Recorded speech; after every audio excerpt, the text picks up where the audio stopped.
রাস্তায় বাইরে রাস্তা দিয়ে আমরা অসহায় লোক বেরোবো 2 টাকা রুজি লেগে 2 টাকা খাবারের লেগা তখন যদি গাড়ি ধরে লাগে তখন আমরা কি করবো আপনারা গেড়ে কমপ্লেন দিয়েছেন লাইন কেটে দেন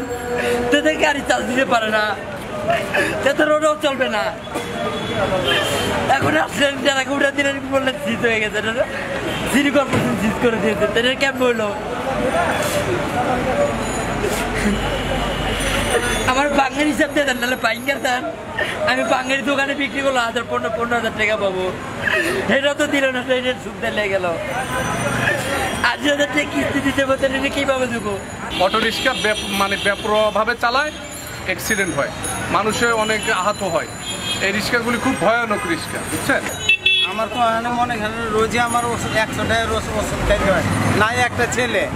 3টা মাইয়া আমার স্কুলে পড়ে ঠিক মতন বেতন দিতে পারি